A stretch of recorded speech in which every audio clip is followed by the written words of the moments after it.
Wild locker room. Well, the new hoodie was probably needed after the locker room. All right, Coach, why don't you start with an opening statement? Yeah, I mean, first off, hats off to Wake Forest. What a great football game, and tremendous fight and grit on both sides of the ball. And obviously, you know, that one means a lot to me for all the time that I spent with a lot of guys over there. And so, hats off to them. They're a great program. They're a great team. Dave does an amazing job with what they're doing over there. And so, you know, our kids just keep fighting. I don't know how many times we can say it. I don't know how many times they can prove it, but they will not blink and they will not stop coming. And, man, tonight just kind of epitomized our whole season in that regard. You know, we had our ups and downs at times during the game. There were times where it looked good, times where it didn't look good, but we just don't stop. And we keep coming, and defensively we were able to make just enough plays to give us a chance, and our quarterback is special. He's had a special year. He's a special competitor, and every time we get into these big moments, he delivers. And, you know, just hats off to him for him to have the game that he did tonight, and execute the way that he did in the throw game. And then, you know, to our wide receivers, Jalen Coleman had a huge night. Samir Hagans has a huge night and makes 2 critical catches to win us the football game, the touchdown, and then obviously the one that runs the clock out.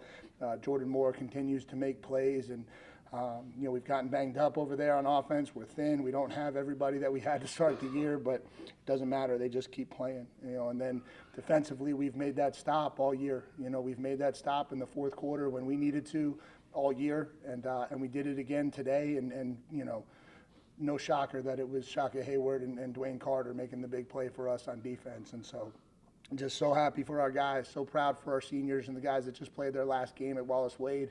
I told them all week, for everything that they've put into this season and all the work that they put in, they deserve to go out with this win. They deserve to go out as an 8-4 football team. They deserve to go out as a 5-3 team in the ACC.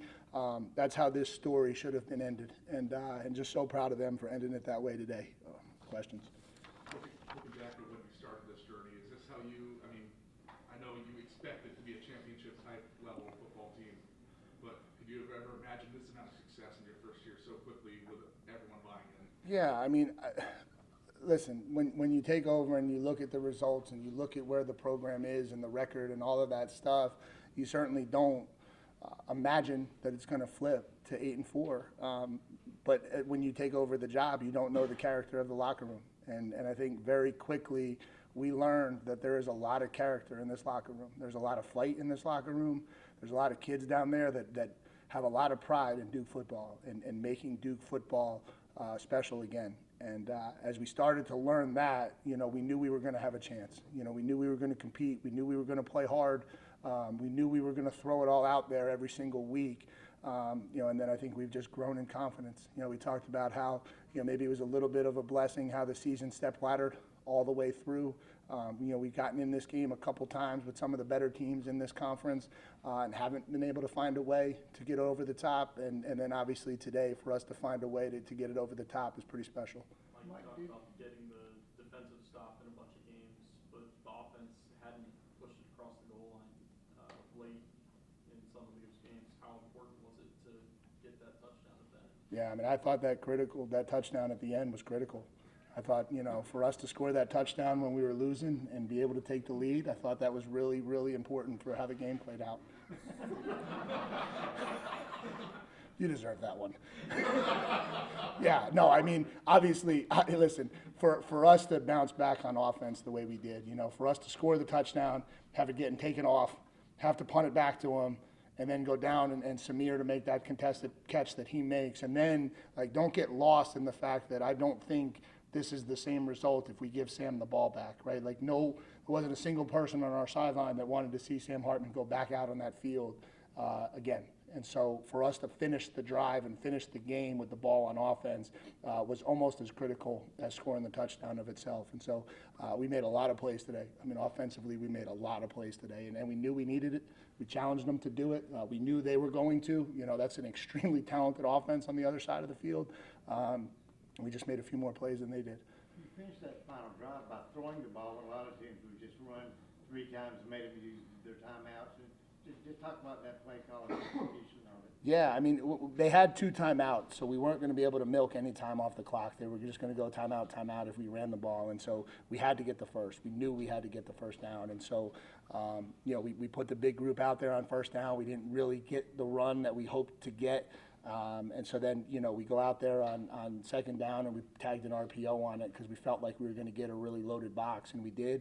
And Samir had been getting open all day on that play. And Samir turned the corner around and got open, and obviously that won the game for us.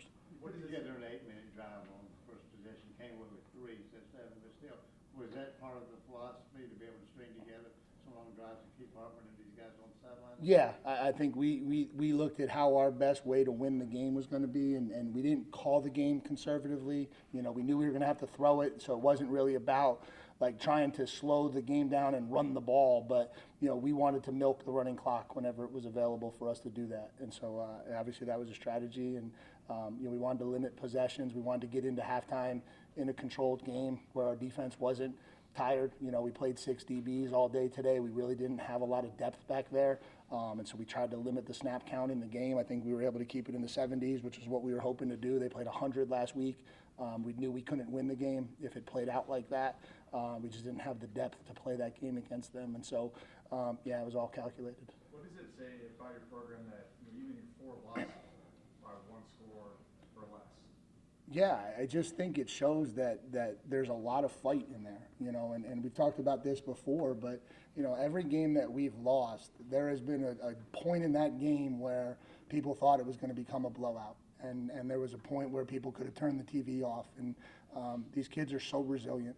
They're fighters, they battle, they have so much toughness and grit about what they do, and they just, I couldn't be more proud to be their coach, I really couldn't. Did you feel like, I know it's not a physical game, obviously, which is important, but looking ahead, I mean, it's time to start, kind of start talking bigger goals and things like that too, given how close you were in your first year to potentially, bigger things? No, I mean, we'll always continue to focus on the now.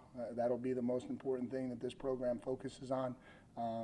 We have goals and expectations internally for what we're capable of doing and where we're capable of going, and we'll continue to talk about that and stress that. But, we didn't come into this thing this year with lesser goals, and we're certainly not going to go into it next year with more goals. You guys thought I was crazy in the beginning of the year because you wanted me to get up here and just tell you that we're just going to go out there and try hard, and hopefully once the ball will break our way and we'll win a couple games, and you guys wanted that to be what this program was about, and it just won't be. It'll never be that way as long as I'm the head football coach. And so we're going to compete, and we're going to fight, and we're going to battle, and we'll see what happens. And I'm not saying we're going to be perfect, and I'm not saying we're going to do everything right, but we will have toughness, and we will have grit, and we will play hard. In the moment you turned around to the crowd after Wake Forest called their last time out, was that the first time all year during a game that you felt like you could kind of breathe and soak the success in? Yeah, I just think, there's a little bit of finality to the last one. I think as a leader and as a coach, when every other game this year ends, you're thinking about the messaging for the next one and how do we get this one right, or how do we get them back, or how do we get them refocused. Like you're constantly trying to navigate your way through the next opportunity, and then you get to the end, and obviously we've got time, so they've got some time to enjoy this one. We've got some time to soak this one in before we have to refocus and get ready for the bowl. And so, yeah, it was just a moment to appreciate everything that's happened this year for this program. The series with Wake Forest, obviously this is your first year here, but the series really hasn't been that competitive in recent years. 3 straight losses by a combined 102 points. Like, how important was it for this team to just get this result against an in-state opponent? Yeah, I think it's critical. I think the in-state opponents are big, obviously, for recruiting purposes. Obviously, Wake is such a similar school. We recruit against them a lot for kids.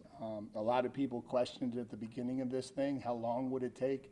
Coach, we like you, we like the program, but how long is it going to take for you to get it? We're worried how long it's going to take.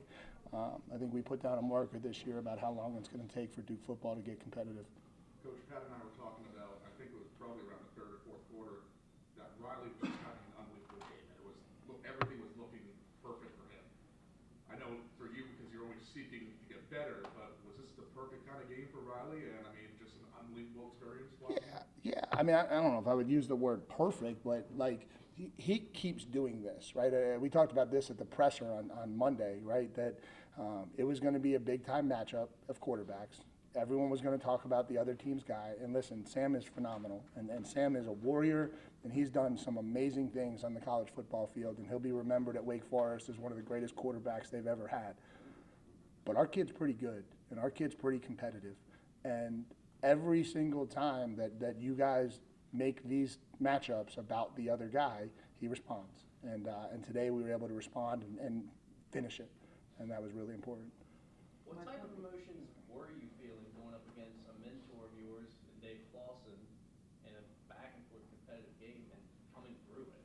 Yeah, I mean, you don't think about that. Like, obviously, it was great to see Dave before the game, and you know, the handshake at the end. You know, I certainly expressed to him my gratitude, you know, for everything that he's done for me in my career and for my family. And I'm not at this podium without Dave, and I know that, and I want to make sure that he knows that. But when you get into the moment, you know, you're not thinking about that. You're just trying to figure out how you can score enough points to win the game. Let me ask you real quick. You rushed 3 and dropped 8 a lot tonight. What was the thinking behind that, and how do you think it worked out? Yeah, we really didn't rush 3 and drop 8 very much. The majority of the game, we rushed 4. There was a 4th guy added a lot. We just felt like if we gave him a vanilla picture, he would slice us apart, and he still did at times. But we just felt like we had to make it look a little bit different for him and give him some looks that he hadn't seen and try to make him a little bit uncomfortable. And I think we were able to do just enough to get enough stops to win the game. Talking about knowing the character of this team and knowing that they would fight, at what point did you know that would be this team's makeup?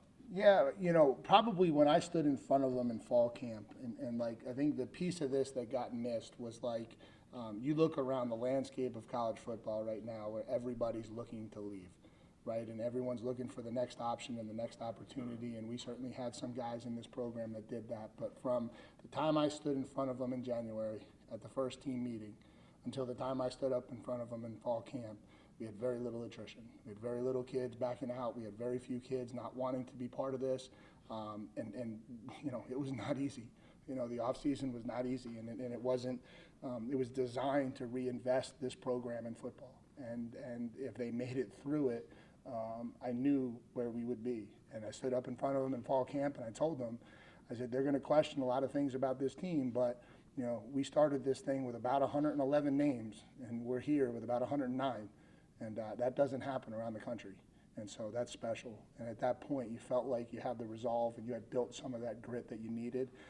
You know, and then obviously as it's shown through the year, you get more and more belief in it.